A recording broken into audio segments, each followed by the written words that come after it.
경기도 신규 택지 후보지 8곳의 자료를 공개한 민주당 신창현 의원이 개발 정보 유출 논란에 휩싸였습니다. 한국당은 기밀 유출 등의 혐의로 신 의원을 검찰에 고발하기로 했고 국토부도 유출된 경위에 대해 감사에 착수했습니다. 한밤중 서울 상도동의 공사 현장 옹벽이 붕괴되면서 바로 옆 유치원 건물이 일부 무너지고 기울어졌습니다. 강아지가 엄청 짖어서 시끄럽다고 샤워하려고 들어갔다가 시끄러워 외치자고 이랬거든. 막 야단치는데 우주죽 하는 소리가 나요. 그래서 5개월 전 안전진단을 통해 붕괴 위험을 경고받았지만 아무런 조치를 취하지 않은 것으로 드러났습니다.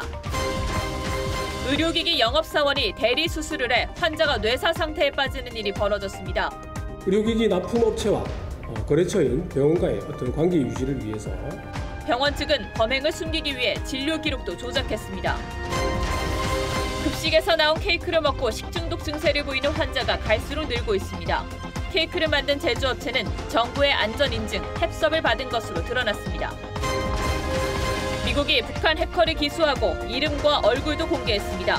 북한 해커 조직 라자루스의 일원인 박진혁 씨로 소니픽처스와 방글라데시 은행을 해킹한 혐의를 받고 있습니다.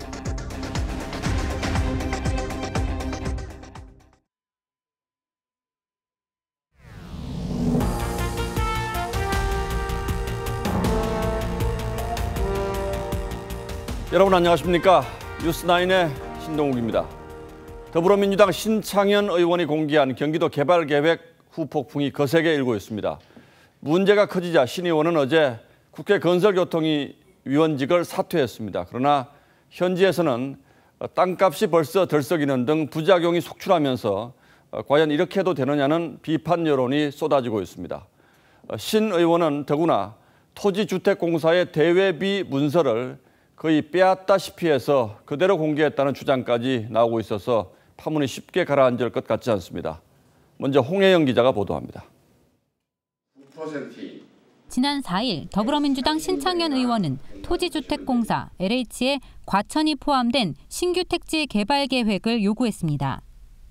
LH 관계자는 대외비 자료라며 열람만 해달라고 자료를 건넸습니다. 신 의원은 좀 더 검토하겠다며 두고 가라고 했습니다. LH 관계자는 자료를 돌려받지 못했습니다. 의원이 자료를 쥐고 안 주는데 돌려달라고 말할 수 없었다고 LH 관계자는 말했습니다. 다만 절대 외부에 유출되면 안 된다, 나가면 큰일 난다고 신신당부했습니다. 하지만 신 의원은 비공개 개발 자료를 곧바로 보도자료 형태로 언론에 공개했습니다. 신규 택지 개발 계획을 주민 공람 등의 절차 없이 공개하면 불법입니다. 신 의원실 관계자는 주말이 지나고 월요일쯤 신 의원이 입장을 발표할 것이라고 전했습니다. TV조선 홍혜영입니다. 이 과정에서 문제가 또 하나 있습니다. 신창현 의원은 LH의 보고를 받기 전에 이미 택지 개발 계획을 알고 있었습니다. 누군가 LH의 개발 계획을 휴대전화로 찍어서 전달했는데 지난달 국토부와 경기도 관계기관 회의에서 자료가 유출된 것으로 추정되고 있습니다. 그런데 이 자료가 신 의원 말고 다른 국회의원은 물론 부동산 업자에게도 전달되지 않았다는 보장이 없는 거죠. 이어서 윤우리 기자가 보도합니다. 신창현 의원이 LH 관계자를 의원실로 불렀을 때 신 의원 손에는 휴대전화로 찍은 LH의 택지 개발 계획 사진이 있었습니다. LH로서는 신 의원이 이미 알고 있는 상황에서 원본 자료를 보여주지 않을 수 없었습니다. 문제는 이 사진을 누가 찍어 신 의원에게 전달했느냐입니다. 복수의 국회 관계자들은 지난달 24일 국토부와 경기도, LH, 경기도시공사가 참여해 LH의 택지 개발 계획을 공유한 회의에서 유출이 이뤄졌을 것으로 지목합니다.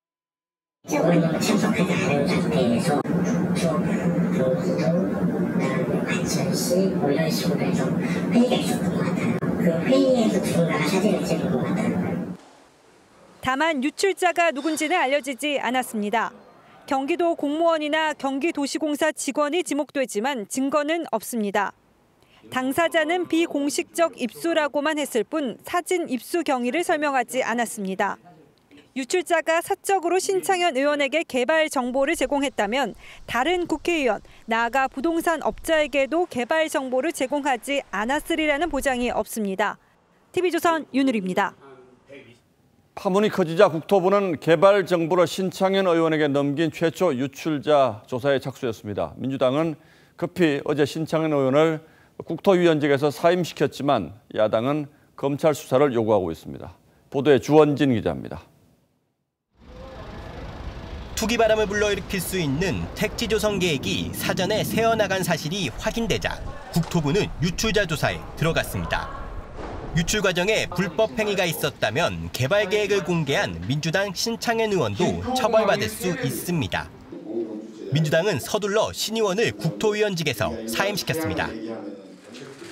하지만 한국당은 꼬리 자르기라며 반발합니다. 개발 계획 유출 과정에 여권과 부동산 업자가 연계됐을 의혹을 제기하며 검찰에 수사를 요구했습니다. 꼬리 자르기 하듯이 신창현 의원을 국토위에서 사임시키겠다고 합니다. 국가기밀자료 불법 유출 사건을 검찰에 고발하기로. 평화당도 가세했습니다. 확정되지도 않은 그린벨트 개발 정보를 더불어민주당 의원에게 유출해서 이것이 언론에 대서특필되는 그런 사건까지 벌어졌습니다. 당사자인 신창현 의원은 오늘 외부와 연락을 끊었습니다. TV조선 주원진입니다.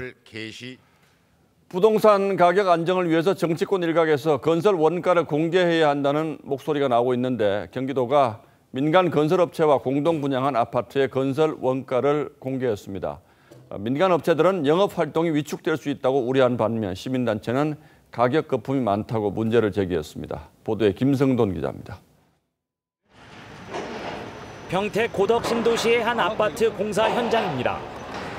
지난 2017년 분양 당시 건축비는 3.3제곱미터당 643만 원입니다.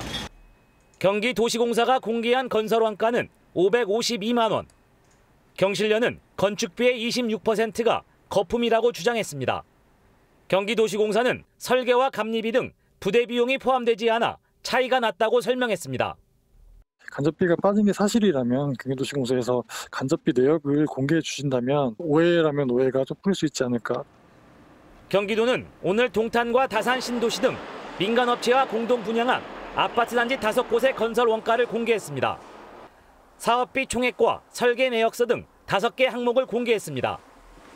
우리의 시민들, 도민들의 세금으로 하는 건데 그 세금 얼마 어떻게 썼는지를 우리가 도민들이 당연히 알아야 되는 거죠. 건설업체는 영업 경쟁력을 해친다고 반발합니다. 아무래도 업체 입장에서는 이제 부담이 되는 거는 맞는 얘기죠. 시공사들은 그런 것들이 나름대로 영업의 경쟁력 이런 것들이 분명히 있습니다. 부동산 업계는 당장 집값이 떨어지지는 않을 것이라고 내다봤습니다. 분양가 상한되잖아요. 예, 상한되잖아요. 예, 그러니까 크게 원가하고 큰 상해 없는 것 같은데. 국토교통부는 공공택지 아파트의 분양원가 공개 항목을 12개에서 61개로 확대할 계획입니다. TV조선 김승도입니다. 예, 앞서 보신 것처럼 경기도가 일부 아파트 단지의 분양 원가를 공개했습니다. 효과가 있을지는 찬반 논란이 있는데 윤태윤 기자와 함께 지금부터 이 문제를 따져보도록 하겠습니다. 자, 윤 기자. 네. 일단 분양 원가를 공개하면 집값이 좀 싸지기는 하는 겁니까?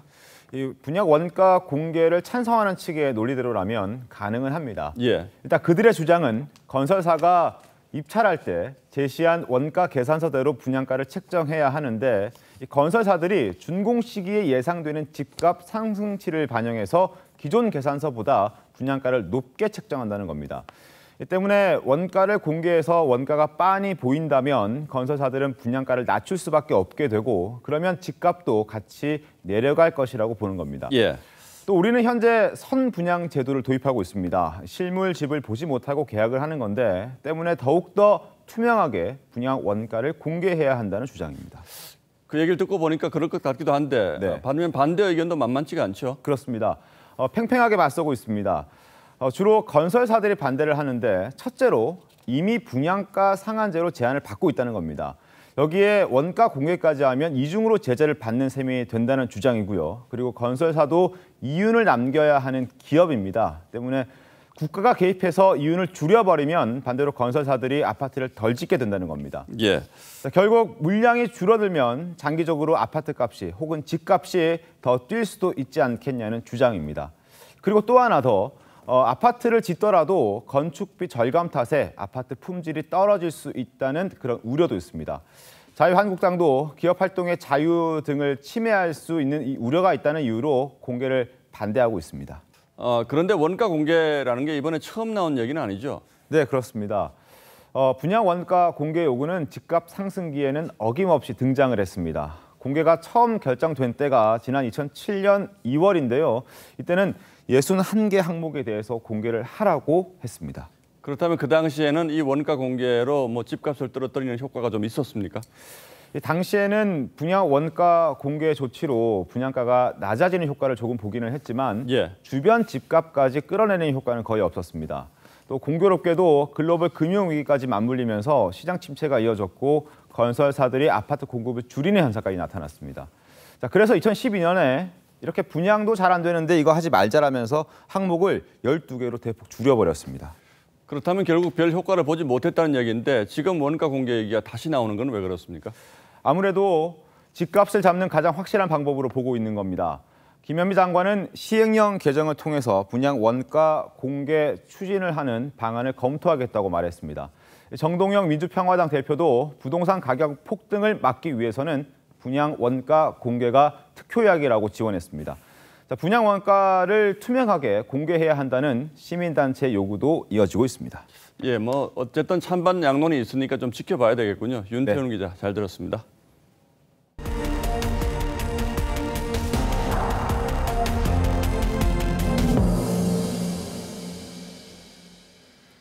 어젯밤 서울 상도동에서 또 집안 침하 사고가 발생했습니다. 공사 현장에 흙막이가 무너지면서 땅이 꺼졌는데 일주일 전이죠. 가산동 아파트 사고와 거의 같은 형태의 사고에서 주민들이 한밤중에 대피하는 소동이 벌어졌습니다.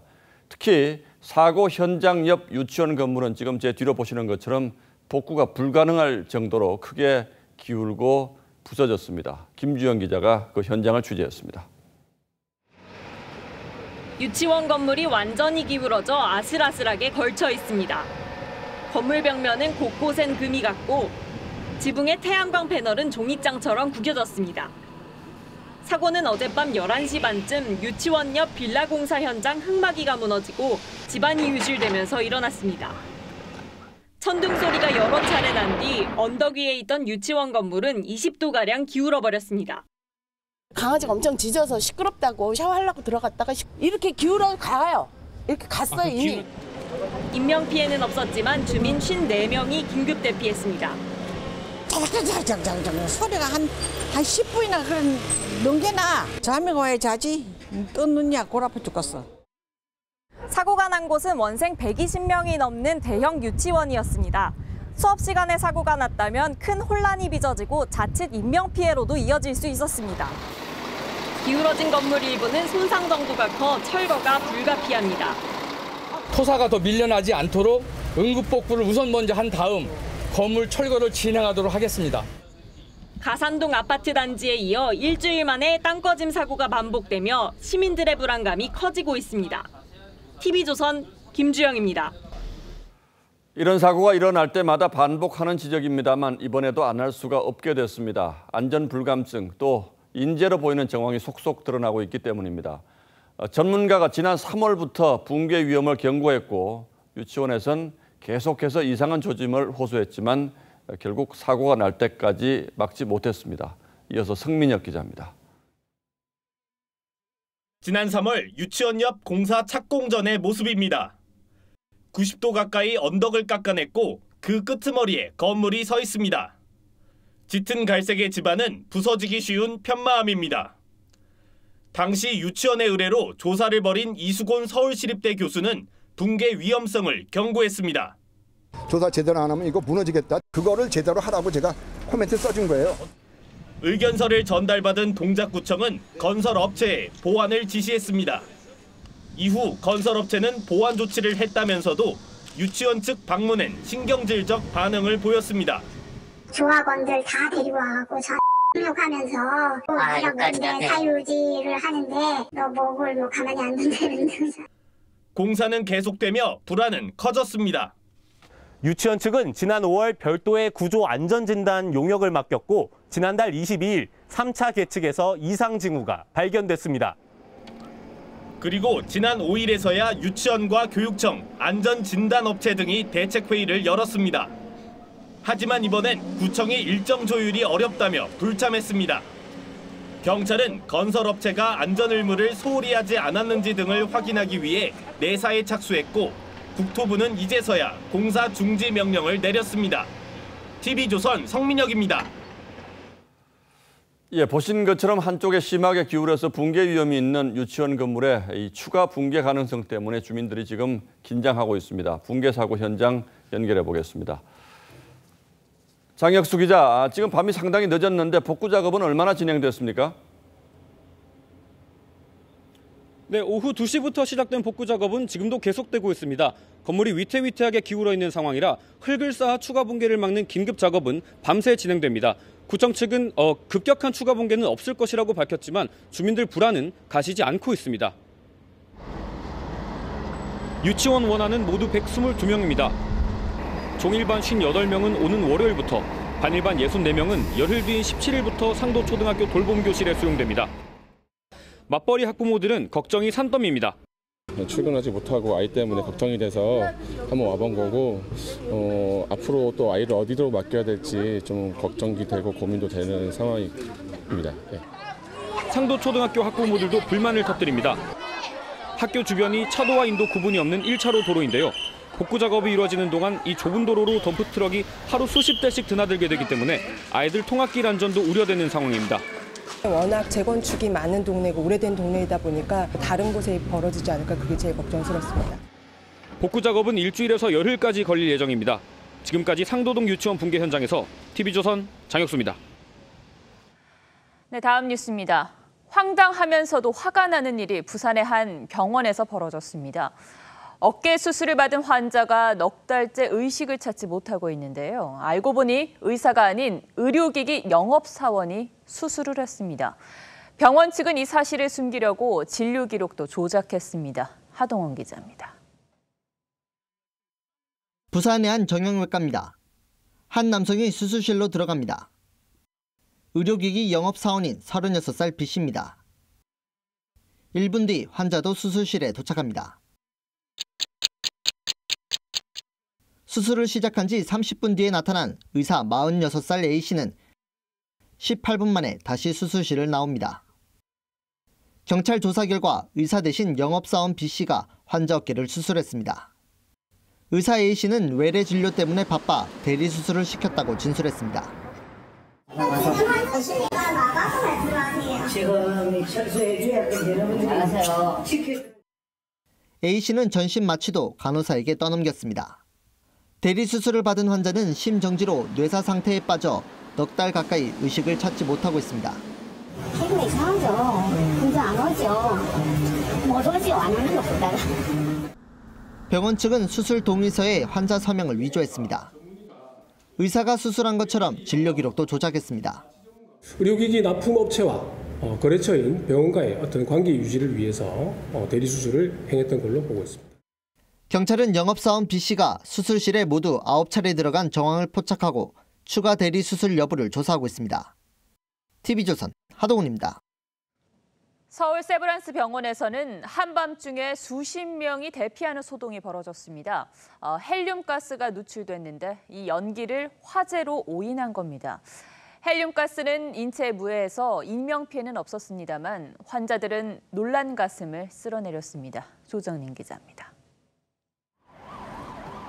어젯밤 자정쯤 신촌 세브란스 병원 본관 4층 자기공명 영상실 창문 밖으로 희뿌연 연기가 새나왔습니다. 소방대원들이 비상계단을 급하게 뛰어오르고 그런데 불이 난 흔적은 안 보이고 MRI 촬영 장비 주변으로 연기가 모락모락 피어오릅니다.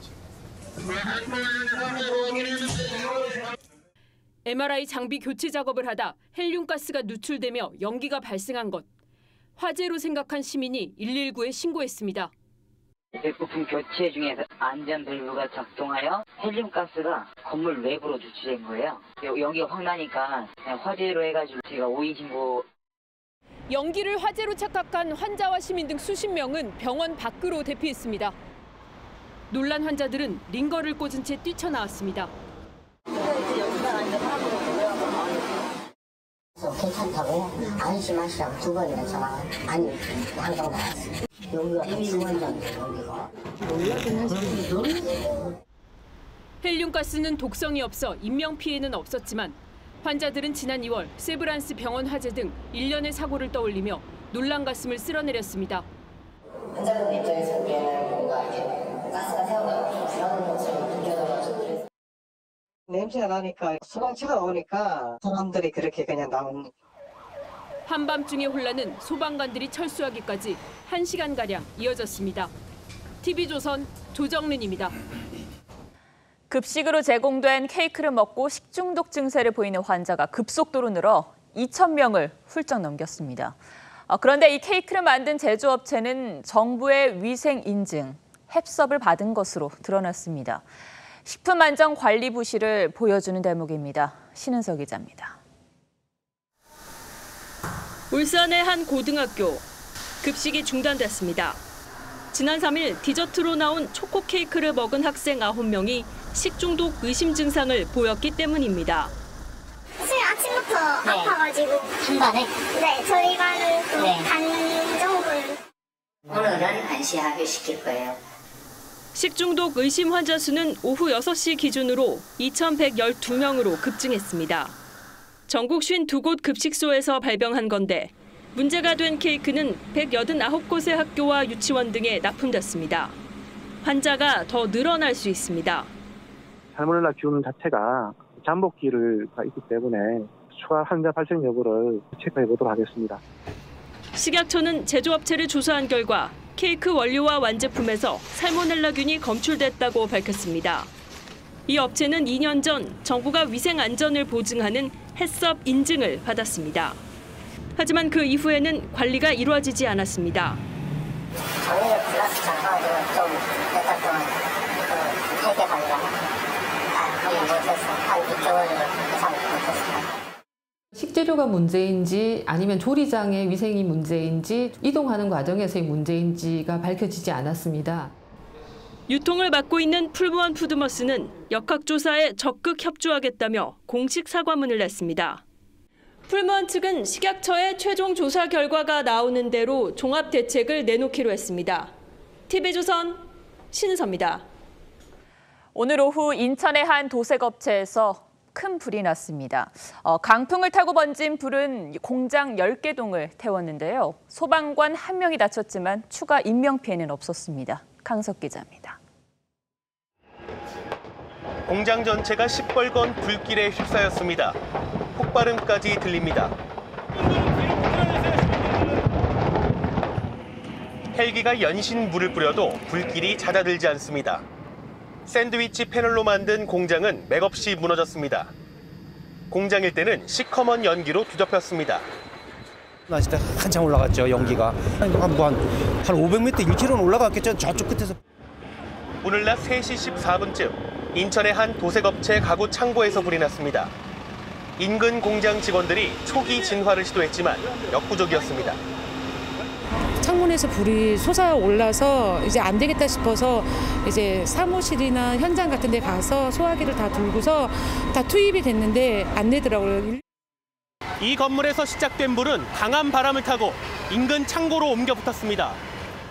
초속 10m가 넘는 강풍에 공장 10개 동이 불탔습니다. 목재 가구와 커튼 등 인화성 물질이 많아 불이 빨리 번졌습니다. 5시간 만에 불은 꺼졌습니다. 진화 과정에서 소방관 1명이 다쳤습니다. 강한 바람으로 인해서 연소압대가 급격히 발생하였습니다.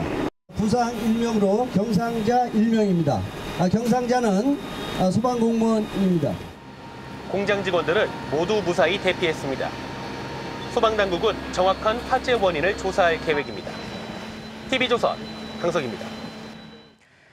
군인 공제회가 무주택 군인들에게 시세보다 20% 싼 값에 경북 경산에 있는 아파트를 분양했습니다. 그런데 정작 군인들은 살지 않고 분양권 전매로 시세 차익을 거두는 일이 비일비재합니다. 차순우 기자가 추적 취재했습니다. 아파트 공사가 한창인 경북 경산의 중산 신도시. 1200여 세대가 내년과 2021년 두 차례에 걸쳐 입주 예정인 이 단지는 군인들을 상대로 우선 분양됐습니다. 군인공제에는 무주택 군인 회원들을 위해 일반 분양가보다 20% 저렴한 평당 900만 원대의 아파트를 특별 분양했습니다. 108제곱미터 분양가가 2억 8천여만 원. 시세 4억여 원보다 1억 넘게 싼 가격입니다. 무주택 군인 주거용으로 지어졌지만 현장에선 분양권에 프리미엄을 얹어 파는 거래가 횡행합니다. 보통 8사 같은 경우에는 1억 8천 정도 선입니다. 현대 같은 경우에 지금 한 8천 선입니다. 분양이 완료된 A단지는 총 700여 세대 중 40%가 전매됐습니다. 이건 군인간 대표였습니다. 그렇죠. 그런 데가 그 사람들 다 파는 거의 팔아요. 군인공제회는 시립주자를 위하여 건립한 회원 아파트는 투기의 대상이 될 수 없다고 명시했지만 현실은 어쩔 수 없다는 입장입니다. 분양권 전매는 이제 위법이 아니기 때문에 본회의에서 통지할 근거가 없습니다. 심지어 투기를 조장한다는 비판도 나옵니다. 군인공제회는 아파트 100여 세대를 지역민에게도 분양했는데 프리미엄을 반영한 분양가가 너무 높다 보니 경산시가 이를 낮춰줄 것을 요구하기도 했습니다.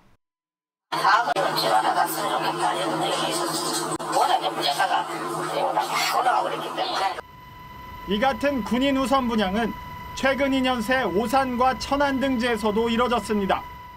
하지만 전출이 잦은 군인들 생활 여건에 맞지 않는다는 지적도 나옵니다. 나중에 가서 살겠다 아니면 일단 받아놓으면 어떻게 되겠다 해가지고 분양을 받은 사람 받았고. 연일 치솟는 부동산가 폭등에 군인 아파트마저도 투기 조짐이 꿈틀대고 있습니다. TV조선 추적 취재 차순우입니다. 불법 스포츠 토토 사이트를 운영해 수천억대 도박판을 벌인 일당이 경찰의 무더기로 붙잡혔습니다. 이들은 벌어들인 500억 원으로 호화 생활을 해왔습니다. 신준명 기자가 보도합니다. 알지도 못하네. 경찰이 서울의 한 빌라에서 거액의 돈다발을 발견합니다. 모두 사설 스포츠 토토를 운영해 벌어들인 수익금입니다. 다 돈이잖아요, 이거. 없다면서요. 44살 최모 씨 등 65명은 7년 전부터 해외에 서버를 구축한 뒤 불법 스포츠 토토 사이트 20여 개를 운영했습니다. 학생과 회사원 등 회원만 15,000여 명, 도박 자금은 4,300억 원에 이릅니다. 5억 6천만 원까지 베팅한 사람도 있었습니다. 최 씨 등은 수익금을 현금으로 뽑아 보관하며 계좌 추적을 피했습니다. 신차 가격 2억 원을 넘는 슈퍼카입니다. 최 씨 일당은 벌어들인 돈으로 이런 수입차들을 사모으는 등 호화 생활을 누렸습니다. 경찰은 현금 뭉치 34억 원과 강남 아파트, 제주도 토지까지 131억 원대 부동산 등을 압수했고 나머지 400억 원을 추적하고 있습니다. 직원은 친구 또는 지인 위주로 모집하여 폐쇄적으로 운영하였으며 자신들만의 암호로 통신하면서 은밀하게 조직을 관리하여 왔습니다. 경찰은 국민체육진흥법 위반 혐의로 검거한 조직원과 이용자 140명 가운데 최 씨 등 11명을 구속했습니다. TV조선 신준명입니다. 삼성전자 서비스 노조와해 의혹을 수사 중인 검찰이 이상훈 삼성전자 이사회 의장에 대해 구속영장을 청구했습니다. 서울중앙지검 공공형사수사부는 이 의장에게 노동조합 및 노동관계조정법 위반 혐의를 적용해 구속영장을 청구했다고 밝혔습니다. 검찰은 이 의장이 2013년 7월 삼성전자 서비스 노조가 설립된 후 속칭 그린화 전략이라는 노조와해 공작을 보고받고 지시한 것으로 보고 있습니다.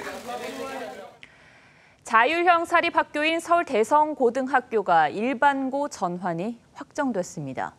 문재인 정부 들어서 처음으로 자사고 지정이 취소된 건데요. 재학생과 학부모들은 학교와 교육청이 일방적으로 결정했다며 등록금 납부 거부까지 선언했습니다. 최수용 기자입니다. 대성고의 자사고 취소가 확정된 오늘, 반대 학부모들이 서울교육청 앞에 모였습니다. 수많은 자사고 취소철의 요구를 외면한 채 속전속결로 일이 진행됐다고 불만을 토로합니다. 학교 교육 당사자이자 교육 주체의 의견 수렴을 무시하고 일반고 전환을 승인한 서울시 교육청은 스스로 절차 민주주의와 참여 민주주의를 부정하는 현 정부의 특목 자사고 폐지 정책에 학생들이 희생양이 됐다고도 했습니다. 아이들은 결국 이 나라는 권력자의 뜻대로 움직이고 정부 여당의 입맛에 맞게 흘러간다는 비극적인 현실에 희생이 되고 말았습니다. 그러면서 소송과 등록금 거부를 통해 끝까지 싸우겠다고 목소리를 높였습니다. 등록금 거부 운동엔 1, 2학년 학생 600명 중 430명이 동참했습니다. 일반고로 전환된 이상 대성고의 메리트를 잃어버리는 것 같아서 좀 반대합니다. 서울교육청은 교육부의 동의를 얻어 대성고가 학생 충원난 등을 이유로 신청한 자사고 지정 취소를 최종 확정했습니다. 대성고등학교는 올해 신입생 350명을 모집하는데 250명만 지원해 2009년 자사고로 지정된 이래 처음으로 미달 사태를 겪었습니다. 서울 지역 자사고의 일반고 전환은 현 정부 들어선 처음입니다. TV조선 최수용입니다. 다음 뉴스입니다. 이제 곧 국회 인사청문회가 열립니다. 이번 대상자는 장관과 헌법재판관 등 9명인데 이 가운데 4명이 과거 위장 전입을 했다는 의혹이 있습니다. 부동산 투기 목적이 아니라 자녀 교육 때문이라고 해명을 하긴 했습니다만 사실 그것도 본인들의 주장일 뿐 정확한 진실은 알 수가 없고 법을 위반한 건 분명한 사실입니다. 조덕현 기자가 보도합니다. 이은혜 헌법재판관 후보자는 무려 7차례나 위장 전입 의혹이 있습니다. 이 후보자는 장남이 학업에 전념하지 않아 전학을 고려했다며 좋은 학군에 속한 학교에 전학하기 위한 것이 아니었다고 해명했습니다. 납득할 수 없는 7차례에 걸친 상습적 위장 전입뿐만 아니라 헌법을 최종 판단하는 헌법재판관으로서는 심각한 결격 사유라고 생각합니다. 이은혜 교육부 장관 후보는 1997년 딸을 친구와 같은 학교에 보내려 정경두 국방부 장관 후보는 1999년 서울에 집 마련을 위해 위장 전입했습니다. 직업 특성을 강조하며 부동산 투기 목적이 아니었다고 주장합니다. 유 후보자는 지난 2007년 당시 이명박 후보의 위장 전입 의혹이 나왔을 때 위장 전입을 했지만 부동산 투기 목적이 아니었기 때문에 괜찮다는 식의 논리는 이전 시장의 도덕적 수준이 어느 정도인가를 증명해 준다고 비판했습니다. 이재갑 고용노동부 장관 후보도 2000년 딸 입학을 위한 위장 전입 의혹이 일고 있지만 이 후보 측은 실거주했다고 부인하고 있습니다. TV조선 조덕현입니다. 모두가 강남에 살 필요는 없다. 내가 살고 있어서 드리는 말씀이다. 장하성 청와대 정책실장의 이 말에 대해서 지금 화가 난 국민들이 아주 많습니다. 패러디까지 쏟아지고 있는데 농담처럼 툭 던진 이 한마디에 국민들이 분노하는 이유에 오늘의 포커스를 맞췄습니다. 모든 국민들이 강남 가서 살려고 하는 건 아닙니까? 살아야 될 이유도 없고 거기에 삶의 터전이 있지도 않고 네. 저도 거기 살고 있기 때문에 제가 참 이렇게 말씀드리는가. 예. 웃음이 오가며 나온 농담조의 말이었습니다. 하지만 상당수 국민들에게는 강남에 살아보니 그렇게 좋지는 않더라는 뉘앙스로 받아들여졌습니다. 저도 야당 원내대표를 하기에 드리는 말씀이지만은 장하성 청와대 실장이 꼭 청와대 정책실장을 해야 할 이유는 없는 것이죠. 바른미래당 하태경 최고위원도 모든 사람이 부자일 필요 없다. 내가 부자라 하는 말씀이란 뜻이라고 비판했습니다. 내가 먹어보니 별거 없다. 먹지 마라. 내가 꿈꿔보니 별거 없다. 꿈꾸지 마라. SNS에도 패러디 글들이 올라왔습니다.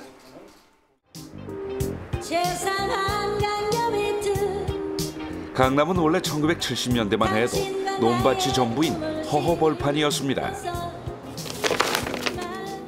근데 왜 그런 총구석에서 반지를 돌리세요? 영동이 명동될 수도 있잖아. 위에서 부처질만 잘해주면. 극중 복부인이 던진 이 대사는 강남이 어떻게 발전하게 됐는지를 잘 말해줍니다. 당시 정부는 균형 개발이란 명분 아래 강북에 있던 명문고들을 강남으로 강제 이전했습니다. 이른바 강남 8학군의 시작입니다. 한 사설교육기관이 지난해 서울대 합격자 수를 조사해 봤더니 강남 3구의 진학률이 1위와 2위, 4위를 차지했습니다. 게다가 주요 도로와 지하철 노선 등 각종 인프라까지 집중되다 보니 부동산 가격은 천정부지로 솟구쳤습니다. 이러다 보니 서울 강남의 아파트는 언제나 집값 상승의 진원지로 지목됩니다. 멀리 갈 곳도 없이 장 실장이 살고 있는 잠실의 모 아파트도 1년 사이 7억 원이 올랐습니다. 사정이 이런데도 강남 집값을 신경 쓸 필요가 없다는 뜻으로 해석될 수 있는 말까지. 예를 들면 세계 최고의 부자들이 모여 사는 맨하탄 한가운데 또는 그 LA 무슨 그 비벌리 힐스라고 합니까? 거기에 주택을 왜 가격을 정부가 신경을 써야 됩니까? 서울 강남 3구의 아파트 평균 매매 가격은 14억여 원. 정규직 근로자 평균 연봉으로도 30년을 한 푼도 안 쓰고 모아도 부족한 돈입니다. 강남에 사는 것만으로도 선망의 대상이 되는 세상이지만 상당수 국민들이 박탈감을 느끼는 게 바로 강남 현상입니다. 살아봐서 안다는 장 실장의 발언에 안 살아봐도 안다는 분노 섞인 비판이 나오는 이유입니다. 뉴스나인 포커스였습니다. 예, 앞서 보신 것처럼 이런저런 악재들이 겹치면서 문재인 대통령의 국정 수행 지지율이 빠른 속도로 떨어지고 있습니다. 한국갤럽 여론조사에서는 대통령 취임 후 처음으로 50% 아래로 지지율이 떨어졌습니다. 경기에 대한 청와대의 판단이 민심과 동떨어져 있다는 사실도 이번 조사에서 확인됐습니다. 최원국 기자가 설명하겠습니다. 문재인 대통령의 국정 수행 지지도가 지난주보다 4%포인트 떨어진 49%로 조사됐습니다. 한국갤럽 조사에서 문 대통령 지지율이 50% 이하로 떨어진 것은 이번이 처음입니다. 잘못하고 있다는 부정평가도 42%로 전주보다 4%포인트 상승해 최고치를 기록했습니다. 청와대 김의겸 대변인은 상황을 무겁게 받아들이고 국민의 목소리에 더 귀를 기울이겠다고 했습니다. 문 대통령의 직무 수행을 부정적으로 평가한 이유는 경제 민생 문제 해결 부족이라는 답이 41%로 가장 많았고 최저임금 인상 7%, 부동산 정책과 일자리 문제가 각각 6%였습니다. 부동산 정책은 지난주에 비해 3%포인트 증가해 증감폭이 가장 컸습니다. 부정평가자의 60%가 경제 문제를 꼽은 겁니다. 응답자들의 경기 전망도 비관적인 응답이 많아졌습니다. 앞으로 1년간 실업자가 증가할 것이라고 전망한 비율이 55%에 달했고 응답자 중 49%가 경기가 나빠질 것이라고 답했습니다. 실업자가 줄어들 것이라는 전망은 18%를 기록했습니다. TV조선 최원국입니다. 보수층에서 유력한 차기 대선 후보로 거론되고 있는 황교안 전 총리가 오늘 출판 기념회를 열었습니다.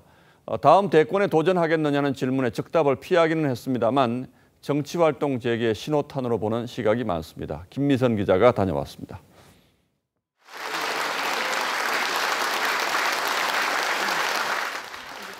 황교안 전 총리가 지난해 5월 퇴임 이후 침묵을 깨고 북콘서트 형식 출판 기념회를 열었습니다. 정장 차림이었지만 단상을 없애고 무선 마이크를 들었습니다. 대권 도전 신호탄이냐는 질문에 황 전 총리는 부인하지 않았습니다. 대권이라든지 이런 방향으로 간다고 저희가 예상을 해도 되겠습니까? 그런 많은 말씀들을 제가 잘 듣고 있습니다. 보수정치 지지율 1위를 최근에 여론조사에서 하셨는데 네, 지금 뭐 여러 말씀들을 하셔서 또 최근에 이제 그런 말씀들을 많이 하시니까 많은 의견을 듣고 있습니다. 황 전 총리는 최근 여론조사에서 보수층 대권 후보 선호도 1위를 기록했습니다. 황 전 총리는 문재인 정부를 직접 비판하지는 않았습니다. 다만 노동개혁과 교육개혁에 직접 나설 의지를 보였습니다. 재임 기간이 그렇게 길지 않았어요. 이루지 못한 부분들이 많이 있어서 참 안타깝습니다. 출판 기념회에는 김진태, 이채익, 정종섭 등 자유한국당 의원 10여 명이 참석했습니다. TV조선 김미선입니다. 네, 일본 홋카이도에서 발생한 지진으로 사망자는 22명, 실종자는 20명이 넘어 인명피해가 더 늘었습니다. 도시는 암흑이 됐고 주민들은 식량과 전기를 구하느라 밤을 지새웠습니다. 이태영 기자입니다. 빛 한 줄기 없는 암흑도시가 된 삿포로. 가로등도 신호등도 먹통이 돼 차량들은 경찰 경광등에 의지해 밤길을 헤쳐나갑니다. 자동차 헤드라이트에 의지해 길에서 저녁을 해결하기도 합니다. 편의점이 온 곳은 그나마 다행입니다. いやでもやっぱこうやってコンビニ開いてるからまだなんとかなってるけど一番電気だね.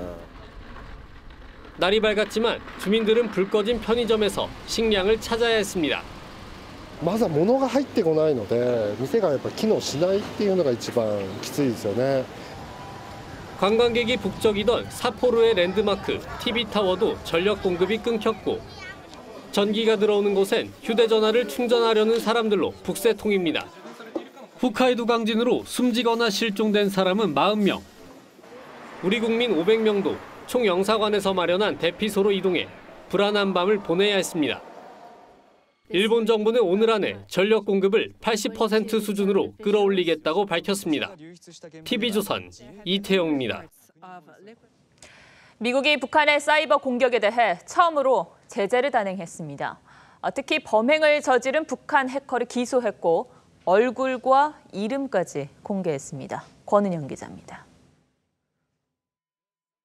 올해 34살인 북한 국적의 박진혁. 미국 정부는 북한의 해커라며 사진까지 공개했습니다.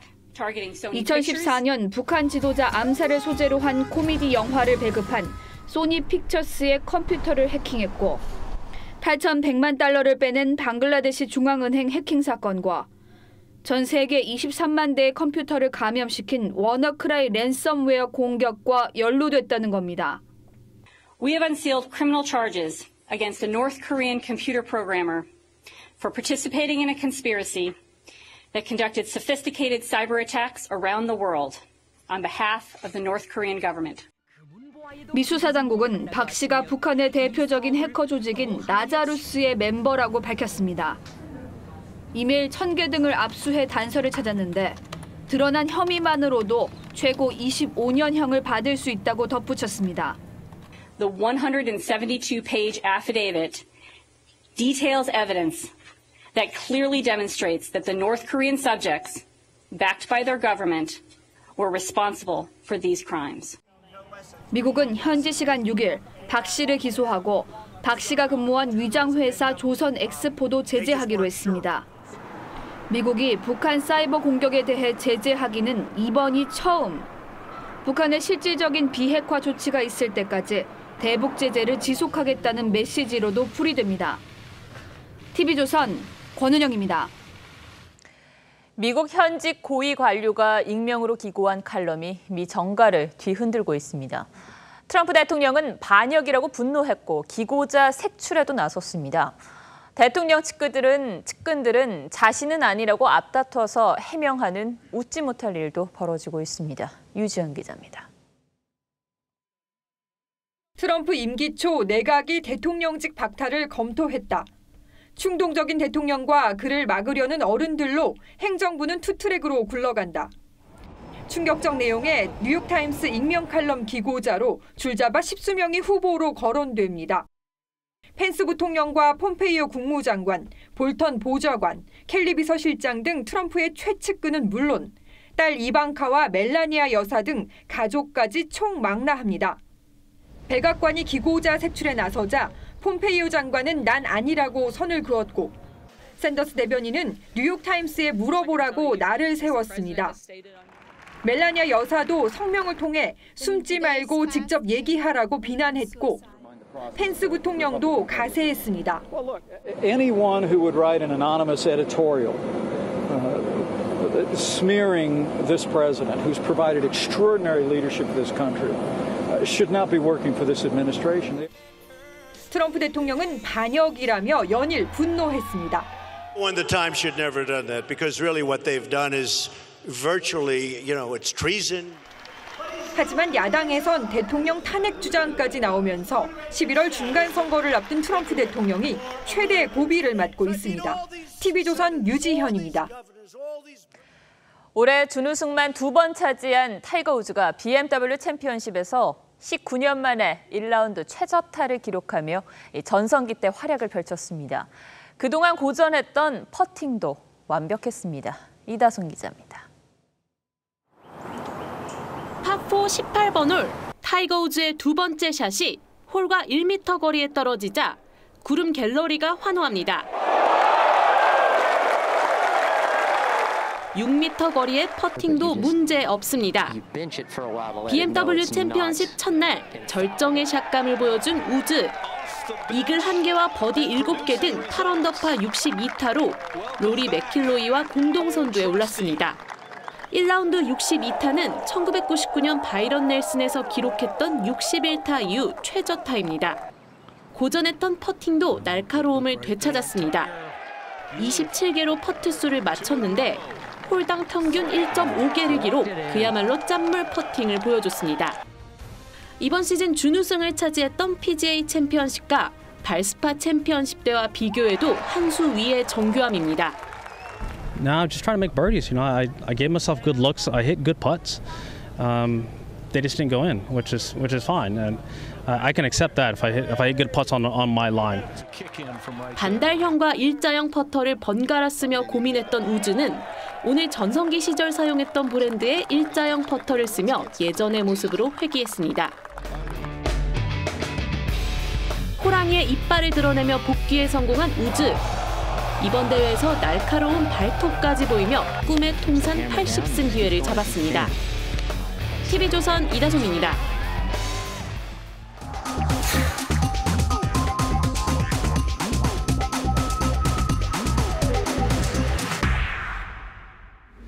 Mr. Gorbachev, open this gate. Mr. Gorbachev, tear down this wall.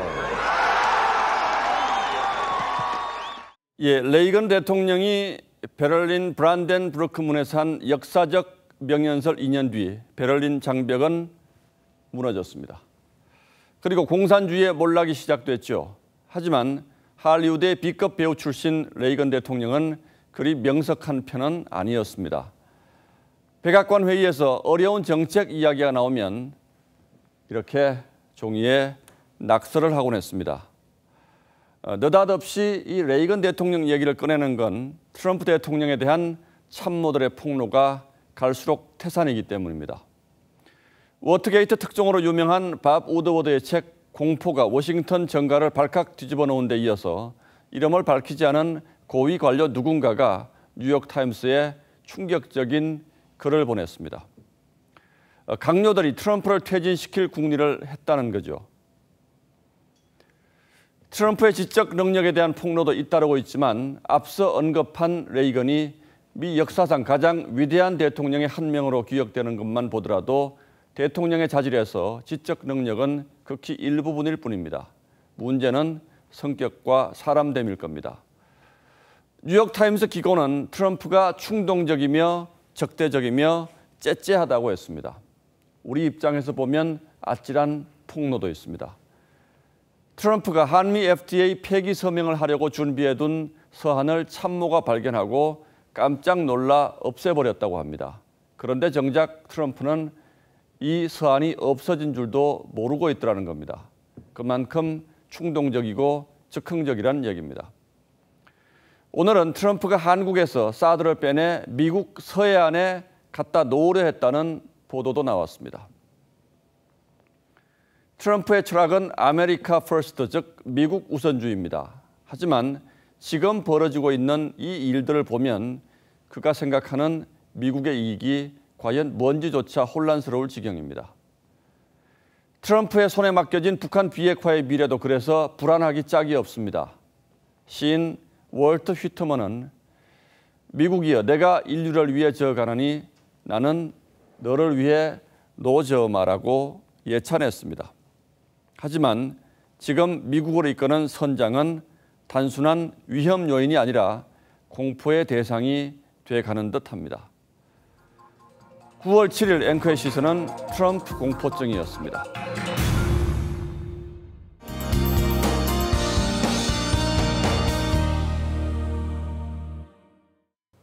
이번 주말에도 대체로 맑은 날씨 예상됩니다. 또 곳곳에 바람이 강하게 불겠습니다. 역시나 일교차가 크게 벌어지겠는데요. 주중에 비가 지나면서 뜨거운 공기도 조금씩 가라앉은 걸까요? 아침과 밤으로는 부쩍 선선합니다. 또 내일은 제주도에 새벽 한때 비가 오겠고 모레는 낮까지 동해안에 비가 올 것으로 보입니다. 이를 제외하고는 이번 주말 큰 비 소식은 없어서 야외 활동하기에 무난하겠습니다. 한낮에는 자외선 차단 주의하시기 바랍니다. 아침 기온이 어느새 15도 내외까지 떨어졌습니다. 25도를 웃돌았던 때가 엊그제 같은데 계절이 어느덧 가을에 많이 다가갔는데요. 그래도 아직 낮에는 덥습니다. 내일도 서울이 28도 선까지 오르겠습니다. 이 한낮에 더운 날씨는 당분간 계속될 것으로 보이는데요. 다음 주에도 쭉 서울 28, 9도 선까지 오를 것으로 전망됩니다. 하늘은 대체로 맑겠습니다. 날씨였습니다. 네, 금요일 뉴스9은 여기서 모두 마치겠습니다. 시청해 주셔서 고맙습니다.